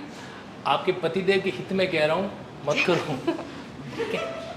ये टीचर वीचर के एग्जाम में आपको कहाँ नहीं सर, उठा हस्बैंड के भी नहीं चाहते, वो भी चाहते हैं कि मैं आरजेएस करूँ। वो खुद एडवोकेट है, तो उनको खुद को भी ये लगता है कि नहीं तुझे आरजेएस का ही करना चाहिए, बेस्ट है। मीना जी कितने सीरियस हो आप सर मुझे करना है जुडिशरी के प्रति? ऐसी क्या क्या चीज़ आपने ऐसे स्टडी रूम में क्या लगा, आपने स्टडी रूम को चार्ट वार्ट चिपका रखे हैं? Yes sir. Linking chart? Yes sir. कुछ मेडिटेशन करते हो? Yes sir. हमें आप 30 सेकंड तक आंखें बंद करके मेडिटेशन करके दिखा सकते हो, है इतना कॉन्फिडेंस? सर अभी तो नहीं, क्योंकि काफ़ी टाइम से जैसे पिछली बार सर मैंने अभी दिया था आरजेएस का एग्जाम, मेंस भी लिखा था। बट आपने मेंस भी लिखा जी था? Sir. Very good, okay. Mains की आरटीआई कॉपी मंगवाई? जी सर मंगवा। आ गई कहानी है? यस सर, नहीं आ गई। आ गई? Yes. तो उसके अंदर खुद को note down, mistakes note down की खुद जी सर, जी। की? पता चला यस सर। कि बदमाशी की है या जानबूझ के, कहीं पे हमारी नहीं गलती सर, का? वो थोड़ा केस लो की वजह से मुझे खुद को ये लगा कि जैसे मेरा केस लो पे कमांड्स नहीं थे, तो वो केस लो की वजह चलिए से। मैं आपके टॉपिक की बात पूछता हूँ। आप लोग जानना चाहते हो कि मेंस में कैंडिडेट जो किसी कारण से क्वालिफाई नहीं कर पाया, फिर उसने अपनी कॉपी मंगाई और उसने अपनी गलतियों को एनालिसिस किया, तो क्या आप मेंस के एक कैंडिडेट की गलतियों को सुनना चाहते हो? आप सुनाना चाहते हो? Yes sir. इन सब के भले के लिए? यस सर बिल्कुल। ठीक है तो बड़े बदमाश है, बट फिर भी थोड़ा सपोर्ट कर लो कि अच्छे लोग हैं। जैसे मैंने मेंस लिखा तो मुझे खुद को इतना कॉन्फिडेंस था कि हो जाएगा, क्योंकि मैं साल भर से तैयारी कर रही थी। और जैसे मतलब उसके बाद में जैसे मैंने मेंस लिखा और जैसे मैंने आरटीआई से अपनी कॉपी मंगवाई, तो मुझे उसमें ये लगा कि जैसे केस लो की वजह से मेरी बहुत मिस्टेक रही, क्योंकि उस टाइम पे ये था कि जो जैसे पुराने केस लो थे वो तो मुझे सब याद थे, लेकिन जैसे जो नए केस लो थे उन पे मैंने कभी ध्यान ही नहीं दिया, क्योंकि जैसे मैंने सर की कई क्लासेस वगैरह भी देखी या जैसे और चीज़ें भी, तो मुझे कुछ ऐसा लगा कि ठीक है अपने को जो भी बेरेक्ट वाली जो लैंग्वेज है वो अपने को ध्यान रखनी है और उसके अकॉर्डिंग अपने को पढ़ना है। केस लो पे मैंने इतना फोकस एक आराम से चलते हैं। एक आपका पॉइंट ये कह रहे हो कि लेटेस्ट केस लॉ के जो मेंस के सवाल आए वो हम डील नहीं कर पाए, आप डील नहीं कर पाए। सेकंड आप ये कह रहे हो कि कहीं की थोड़ा सा बेरेट की लैंग्वेज का एक इशू रहा, आपकी लिखने की जो। सर मैं अभी भी जैसे मैंने नोट्स बना रखे हैं, तो मैं अपनी खुद की लैंग्वेज में जैसे नोट्स बनाती हूँ, तो मतलब बेरेट की जो लैंग्वेज है वो मुझे कहीं ऐसा लगता है कि वो मुझे बिल्कुल समझ नहीं आ रही, तो उसमें मतलब जैसे मैं उसको पढ़ के और उसको अपने लैंग्वेज में ही नोट्स बना। मैं थोड़ा यहाँ पर आप लोग को अपडेट करूँ, बेरेट की लैंग्वेज लिखना मायने नहीं रखता, बट बेरेट की लैंग्वेज में जो कंटेंट लिखा है, यस सर। है ना, जो एलिमेंट लिखा है, जी जी सर। जैसे एग्जांपल आप सेक्शन 378 आईपीसी पढ़ते हो, जी सर। तो थेफ्ट का ऑफेंस होने में इंग्रेडिएंट होते हैं, एलिमेंट होते हैं, तत्व Yes, होते yes, हैं। sir, yes. तो आपने भले ही एज इट इज भाषा नहीं लिखी हो, कोई बात नहीं, लेकिन जो उसके एलिमेंट होते हैं, मूवेबल प्रॉपर्टी होनी चाहिए, सामने वाले के पोजीशन से प्रॉपर्टी होनी चाहिए, डिसऑनेस्टली होना चाहिए, विदाउट कंसेंट होना चाहिए, ये पॉइंट आपकी लैंग्वेज में अगर आ रहे हैं ना, तो लैंग्वेज के कारण आपका नंबर नहीं कटेगा। ये मैं आप लोगों को जी एश्योर सर। करूँ। सर ये चीज़ मैंने खुद ने अपनी कॉपी में नोट की है, उसमें लैंग्वेज की वजह से ये नहीं है कि मतलब मैं सही कह रहा हूँ? जी सर बिल्कुल। ठीक है, सुन रहे हो, सुन रहा है विनोद? यस। तो उसमें तो सर बस मेरे को थोड़ा सा यही लगा कि अगर जहाँ पे कहीं मेरी कमी रही है, मेरे मतलब जैसे 5 नंबर कम है, मैं एसएस से बिलोंग करती हूँ, तो जैसे 122 गए थे कट ऑफ, तो सर मेरा उसमें जैसे है ना 180 की समथिंग। चलो, दो तो ये मिस्टेक रही आपकी, तीसरा और क्या आपने ऑब्जर्व किया? कहीं खोटे वोटे भी किए, स्पेलिंग मिस्टेक वगैरह वो भी किया? नहीं सर, स्पेलिंग कहीं पर एरर वेरर किया हुआ, जैसे मान लो गलती से कॉमा लगा दिया हो, कुछ नाम के मात्रा वाता गड़ तो गोला वोला नहीं किया सर, होता? मैंने हिंदी और इंग्लिश वाली कॉपी में तो जो चेक किया उसमें मेरी स्पेलिंग मिस्टेक वगैरह में भी कुछ ऐसा मुझे नहीं लगा। नहीं लगा? हाँ। ठीक है। हिंदी में थोड़ा है क्योंकि मैं खुद हिंदी मीडियम से हूँ, लेकिन फिर जैसे हिंदी मीडियम में भी मेरी हिंदी की कॉपी में मुझे काफ़ी गलतियाँ एक सवाल, हिंदी मीडियम के स्टूडेंट हैं यहाँ पर कोई? इन सभी की तरफ से इन्होंने मेरे को अलग से कहा था, हिंदी मीडियम वाले को नंबर कम दिए जाते हैं। आपको अपनी कॉपी चेक करने के बाद कैसा महसूस हुआ? नहीं सर, पहले मुझे खुद को भी ऐसा ही लगता था कि हिंदी मीडियम वालों को बहुत कम नंबर दिए जाते हैं, लेकिन जब अभी मैंने खुद ने फर्स्ट टाइम आरटीआई से जब कॉपी मंगवाई और मैंने कॉपी अपनी खुद की देखी, तो मुझे कहीं ऐसा नहीं लगा कि हिंदी मीडियम वालों को नंबर कम दिए जाते हैं। ये बात है ना, एक टीचर कितना भी कह ले, बच्चा समझता नहीं है, उसके माइंड से ये कीड़ा बाहर निकलता ही नहीं है कि हिंदी मीडियम वालों को नंबर कम दिए जाते। देखो, मैं इंटरव्यू का नहीं कह सकता, ठीक है, इंटरव्यू का नहीं कह सकते, कि इंटरव्यू के अंदर ह्यूमन बींग डायरेक्ट इन्वॉल्व होता है, और डायरेक्ट या ह्यूमन बींग के वहाँ तो गारंटी कोई भी नहीं ले सकता, और किसी भी इंटरव्यू के अंदर ऐसा अपन गारंटी ले सकते। लेकिन जहाँ तक बात कॉपी की है ना, वहाँ पर अगर आप भले ही हिंदी मीडियम को, लेकिन आपने उन चीज़ों को मेंशन किया जो उसकी रिक्वायरमेंट है, तो नंबर नहीं कटता है। तो कुछ ऐसी बात जो आपको लगता है कि आपके जीवन के अनुभव से इन लोगों को पता होनी चाहिए। हर बंदे की लाइफ में एक न एक ऐसी टेंशन होती है जो यूनिक होती है, और वो बंदा उस टेंशन से, उस प्रॉब्लम से लड़ता है। एग्री करते हो? वो प्रॉब्लम मत बताओ, लड़ कैसे रहे हो उस सिचुएशन के अंदर, वो अगर बताना चाहते हो तो ज़रूर बताओ। सर, मेरा जैसे बचपन से मैंने, जब मेरे को खुद की पैंट पहनने नहीं आती थी, तब से मेरा जुडिशरी का सपना है। क्या बात कर रहे हो? क्योंकि मेरे पिताजी, रुक जाओ, क्रॉस एग्जामिन करना पड़ेगा यहाँ पे। सर मेरे पिताजी 4th क्लास एम्प्लॉय हैं कोर्ट के अंदर।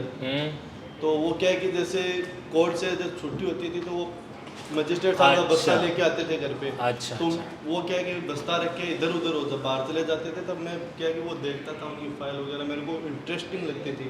वो उनमें लिखा हुआ केसेज वगैरह, वो सारे जो डिटेल्स थे वो पढ़ता था, मेरे को इंटरेस्टिंग लगती थी। केसेज अच्छा लगता था या वाइट पीला पत्ता अच्छा लगता था?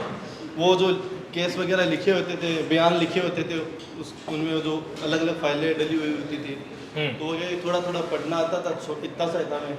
तो फिर क्या है कि वो थोड़े लगन लगी मेरे को कि मेरे को ये नहीं पता नहीं था कि जज होता है, वकील होता है कुछ, पर मेरे को इतना था कि मेरे को इस ऐसा बक्सा रखना है, इस साइड में जाना है मेरे को। ठीक है, ठीक है। फिर धीरे धीरे बड़ा हो गया, फिर ना पता चलने लगा, फिर पिताजी से पूछने लगा, उन्होंने बताया मेरे को कि ना ऐसे ऐसे पढ़ाई होती है, ऐसे जज बनते हैं। फिर सर मैं 11th क्लास के अंदर आया, तो मेरे पिताजी को क्या कि जॉइंटों में दर्द होने लग गया था, उनसे क्या चला नहीं जाता था। तो मेरे पास में एक साइकिल थी, तो मैं उनको साइकिल में पीछे बिठा के कोर्ट छोड़ के आता था। 11th क्लास के अंदर? 11th class. आपने पिताजी को साइकिल पे पीछे बैठा के लेके जाते थे? कोर्ट लेके जाता था मैं उनको। तो मैं क्या कोर्ट की वो चाबी उनके पास रहती थी, तो कोर्ट का ताला वगैरह खोलता था और वो सारी खिड़कियाँ वगैरह खोलता था। तो क्या कि वो जैसे मजिस्ट्रेट की कुर्सी वगैरह वो साफ करता था कि वो पिताजी को आप करते थे? हाँ, मैं उनके साथ में रहता। वो जैसे उस कुर्सी को जब मैंने पहली बार टच किया ना, तो मेरे अंदर एक अलग सी फीलिंग आई। उससे ज़्यादा फीलिंग मेरे को तब आई जब मैंने अपने बाप को ना कोर्ट के अंदर है ना सर बाथरूम साफ करते हुए देखा, तो मेरे को बहुत बुरा लगा सर।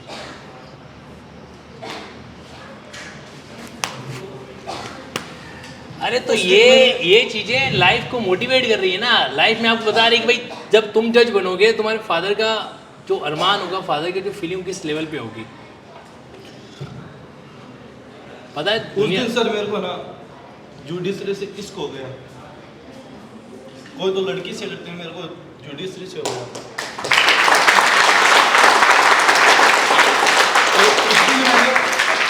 एक नेट में शायरी पढ़ी थी, गजल पढ़ी थी, वो आज भी मेरे को याद है कि फूलों की दुकान खोलो, खुशबू का व्यापार करो।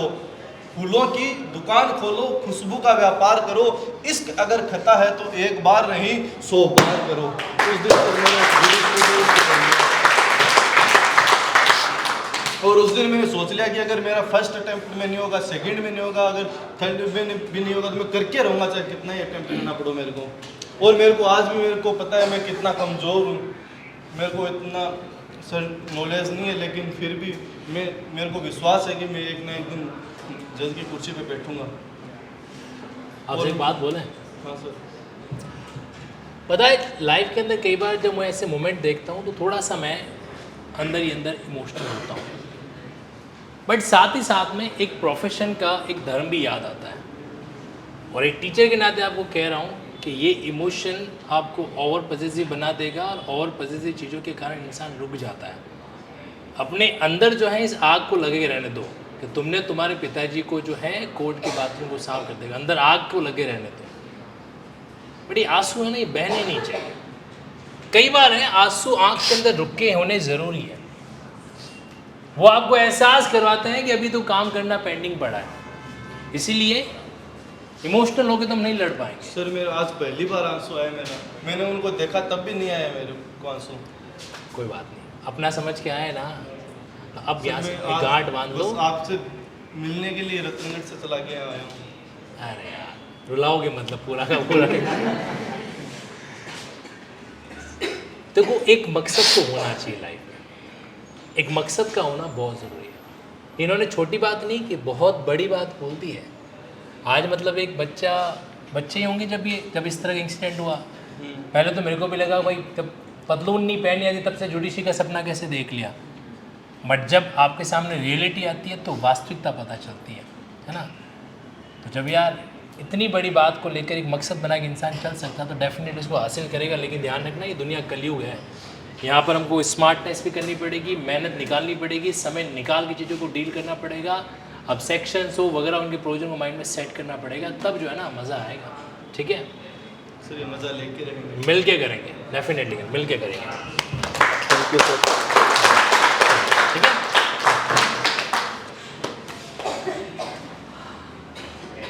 पता है इंसान की जो ज़िंदगी है ना वो कहाँ कहाँ किस मोड़ पे जाती है, किस एंगल में आप खुद को टर्न करती है करवाती है, हमें खुद को नहीं पता चलता। इसीलिए जो समय है, जो टाइम है, अगर करना ही है तो कर दो, करना ही है तो कर दो। फिर ये नहीं देखना अपन को कि वैकेंसी कम रहती है कि ज़्यादा रहती है। इतना तो तय है कि यार मेहनत करके लाइफ में कुछ करेंगे तो निकाल फेंकेंगे। ओके आप आ गया और आपसे मैं कब से मिलना चाह रहा था, कम यार। आज आपको ज़िंदगी की एक और इंस्पिरेशन कहानी सुनाता हूँ। मैं कहानी सुनाता नहीं, दिखाता हूँ। हमारे मॉक इंटरव्यू जब आरजेएस के मैंने करवाए थे तो हमारे कई टीम्स के मेंबर्स को हमने खूब परेशान किया था, है ना। कुछ बैठे भी यहाँ पर, हीना जी हैं, ज्योति जी हैं, यहाँ पर आ जाइए आप। ये कहना चाहते हैं। अच्छा आप इनके बारे में जानना। इन्होंने उस समय मुझे बड़ा एकदम शॉक टाइप लगा कि मैं यार ये बंदा इतना डेडिकेशन के साथ काम कर रहा। इन्होंने 5 दिन तक बैक टू बैक जो है सारा मैनेजमेंट वॉलंटियरिंग वगैरह सारा किया था। जो मॉक इंटरव्यू देने आ रहे कैंडिडेट्स आ रहे थे उनको किस तरीके से मैनेज करना, अंदर भेजना वगैरह वगैरह, तो उसमें पूरी टीम साथ में थे, आप भी थे। लास्ट डे, शायद लास्ट डे में आपके साथ पर्सनली बैठा था उस समय। और last day that time we told about your eyes, right. Okay आप बताओ क्या चीज़, क्या इंसिडेंट है आपकी। आप जिस बंदे को भी देख रहे हो, है ना, ये या आप ही बताइए प्लीज़। सर से लास्ट टाइम जब मॉक इंटरव्यू हुआ था तब उनसे इंसिडेंट शेयर किया था कि जैसे जो मेरी जो लेफ़्ट आई है उसमें प्रॉब्लम है, आर्टिफिशियल आई है। हालांकि ये कोई एक्सक्यूज़ नहीं है ना पढ़ने का, और ये जो काफ़ी मतलब 2 या 2.5 साल का था जब कैंसर हुआ था मुझे। प्रॉब्लम तब से ये स्कूल टाइम से, क्योंकि particular limited number of hours पढ़ने के बाद में जो सारा जो स्ट्रेन है वो मेरी ओरिजिनल आई पर आता है। तो एक छोटा सा इंसिडेंट सर से शेयर किया था, अब शायद सर को कुछ अलग लगा इसमें। कैंसर की लड़ाई से लड़के बाहर आना, ठीक है। मैं इनको 5 दिन बैक टू बैक काम देता रहा था, और जब ये मुझे पता चला कि इनका एक आइज़ आर्टिफिशियल है, उसके बाद इन्होंने पता है क्या कहा, इन्होंने क्या पता है मुझे क्या बोला कि सर आप ये जान के फिर आप ऐसे नहीं मेरे को काम नहीं दो। बड़ी बात थी। मतलब बंदा उस परिस्थिति के अंदर, हम लोग तो यार युवराज सिंह को देखते हैं, हमें क्या पता हमारा खुद का एक युवराज बैठा है यहाँ पे, है ना। परिस्थितियों से लड़ना होता है। अब आप मुझे बताओ कि आपकी ज़िंदगी की प्रॉब्लम, ऑनलाइन वाले कैंडिडेट्स बताओ, कमेंट्स बॉक्स में बताना कि आपकी प्रॉब्लम लाइफ में इतनी बड़ी है क्या। बट ये कि प्रॉब्लम बड़ी है कि छोटी, हो हमारे ऊपर डिपेंड करता है। यस और नो? Yes sir. ठीक है। अगर ये मान लो ये एक्सक्यूज़ लेके बैठ जाते तो हम तो कहते हैं ना हाँ भी सही बात है, कैसे पढ़ सकता है, ये प्रॉब्लम होती होगी। बट ये बंदा लड़ रहा है, और मैं आपको बता रहा हूँ ये जज बनेगा, बना के निकलाएंगे इसको, छोड़ेंगे नहीं बीच के अंदर, पकड़ के रखेंगे, है ना। बिल्कुल सर। ऑनलाइन की वजह से क्या होता है, आंखों पे स्ट्रेन तो पड़ता ही है सर। तो बीच में ब्रदर ने वार्न भी किया था कि थोड़ा केयरफुल रहना है इसमें। बट आई थिंक सर एक बार जब आप प्रोसेस में घुस जाते हो तभी इतना आप सीरियसली इतना नहीं सोचते हो, क्योंकि it's part of the process. इसका मैं आपको थोड़ा इलाज भी बताता हूँ। आप में से कई लोग ऑनलाइन देखते हो, मेरा ही मानना है कि देखो अगर तुम कहीं बाहर सिटी विटी में जाते हैं तो रहने खाने का भी खर्चा होता है ना। तो मेरा ही मानना है कि आप अपने स्टडी रूम पे उसका खाली 1/10 खर्चा कर लो।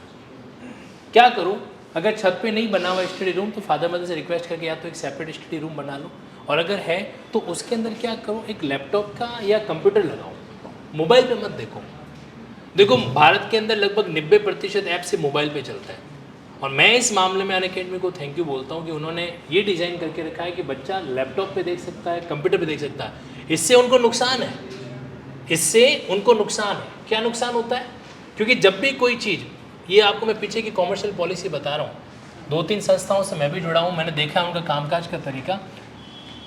कुछ संस्थाएं ऐसी होती जो बिल्कुल सामने आके ढिंडोरा पीटती है, हमने ये किया, हमने वो किया, वगैरह वगैरह, पर अल्टीमेटली उनका मकसद प्योरली प्रॉफिट मेकिंग होता है।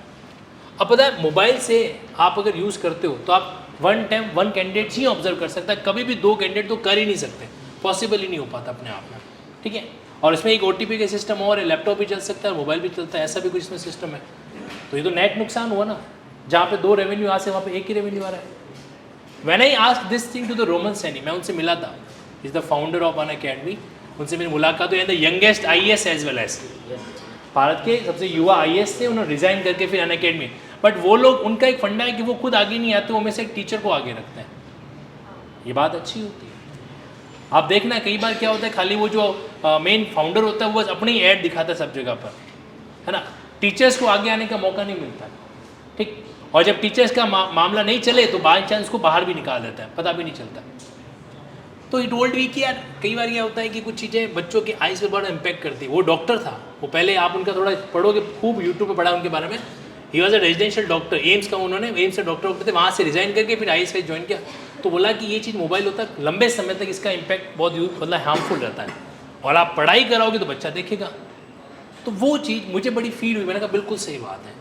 तो इसीलिए कंप्यूटर लैपटॉप पे ये चीज़ होना अच्छी चीज़ है।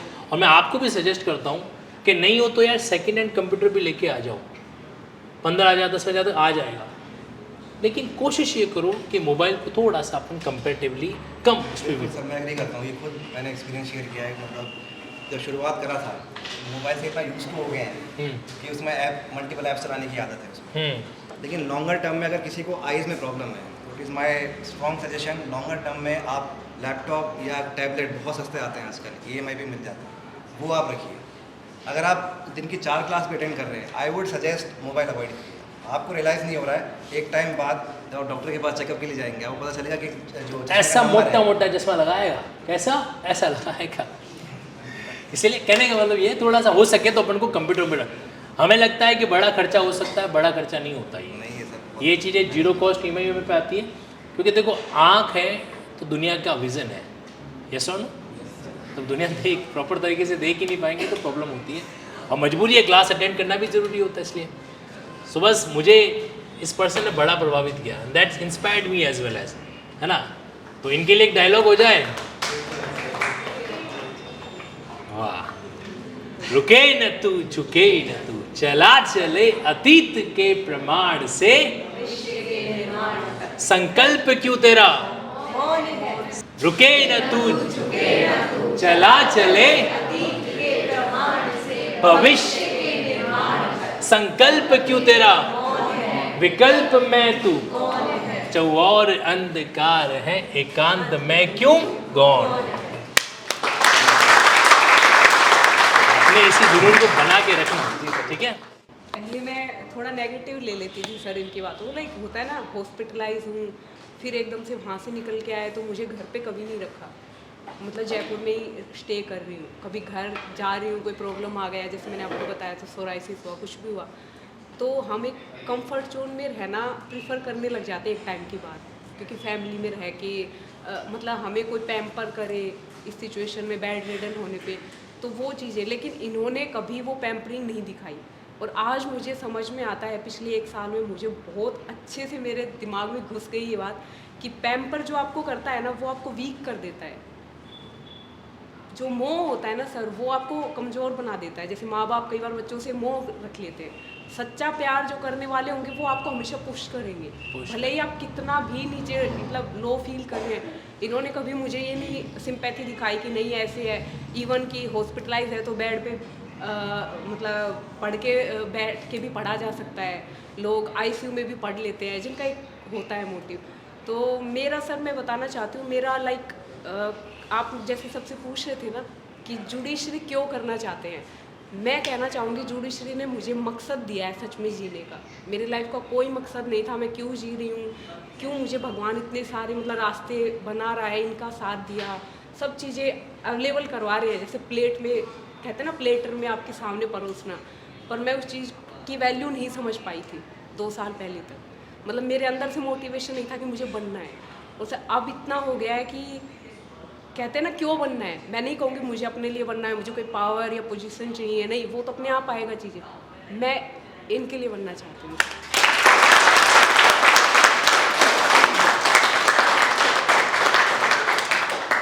ससुराल में बार बार आना जाना पड़ता है, बताओ वो प्रॉब्लम बड़ी है कि बड़ा है, बताओ।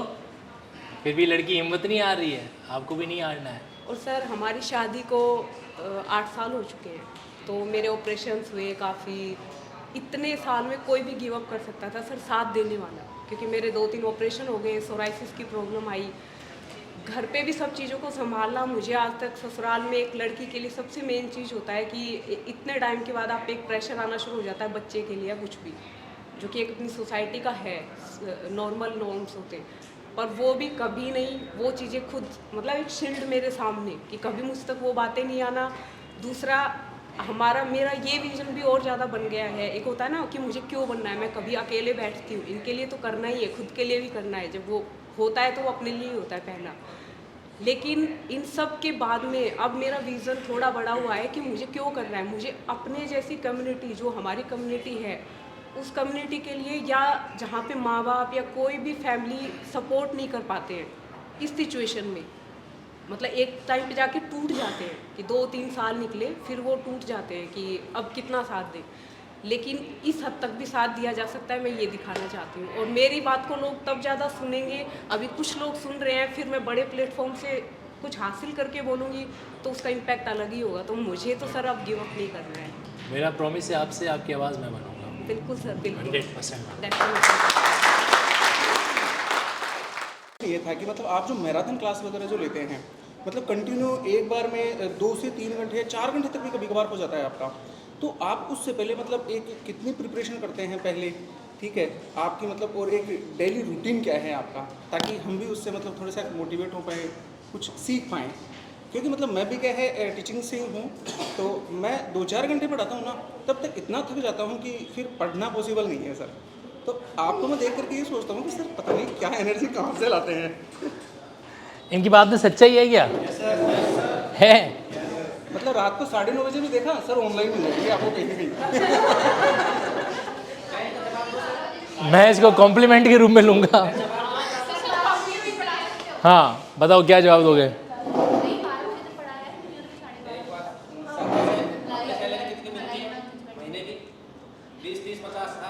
बैठ जा।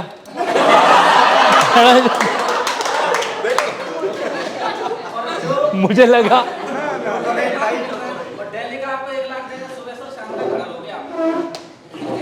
तेरे मुंह में गुड़ शक्कर,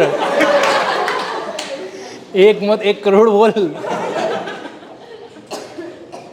और कोई? एक्चुअली क्या है सर, एक मेरी चीज़ है जो कमज़ोरी भी है और मेरी ताकत भी है, और वो है मेरा इमोशन। गवर्नमेंट जॉब एक सेटल्ड जॉब होती है। जब आप खाली ऑफिसर लेवल पे बैठे हो ना, वो आप एक जगह पे सेटल्ड हो। जब इंसान लाइफ में उसको छोड़ने की हिम्मत दिखा देता है, क्योंकि उसका इमोशन कहीं और से जुड़ा रहता है ना। पढ़ाने में मेरा इमोशन है, मुझे मज़ा आता है पढ़ाने के अंदर, है ना। तो ऐसे केस के अंदर वो चीज़ मुझे अपने आप एक एनर्जी देती है। और शाम की जो आपकी मैराथन क्लास है, तो इससे पहले मैं खुद 4 से 5 घंटे अपनी खुद की क्लास लेता हूँ। मेरा ये मानना है कि ऑनलाइन मंच पर अगर आप 1 घंटे जा रहे हो ना, तो वो सिर्फ 1 घंटा काउंट मत करो। अगर 1000 बच्चे देख रहे हैं तो 1000 घंटे के बराबर है। 10,000 देखेंगे तो 10,000 घंटे। आपने अगर 1 घंटा खराब किया तो एक्चुअली में उन्होंने अपने सबके 10,000 घंटे खराब कर दिए, है ना।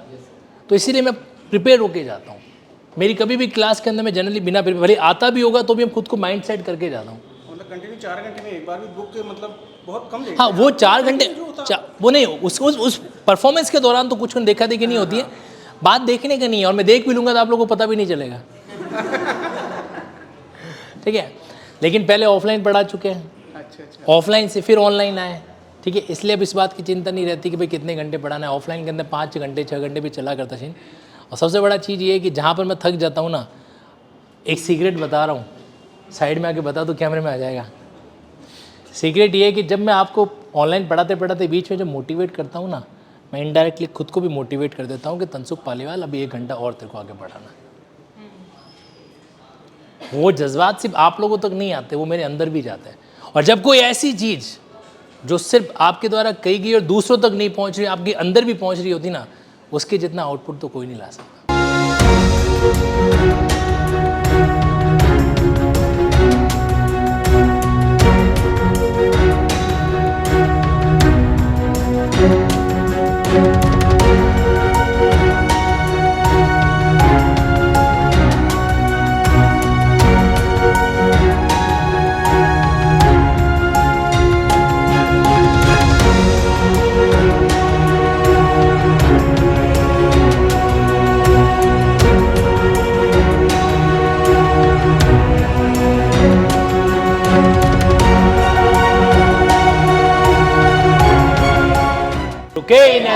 झुके न तू चला चले अतीत के प्रमाण से भविष्य के निर्माण से। संकल्प क्यों तेरा मौन है, विकल्प में तू कौन है, और अंधकार में एकांत में क्यों गौन है।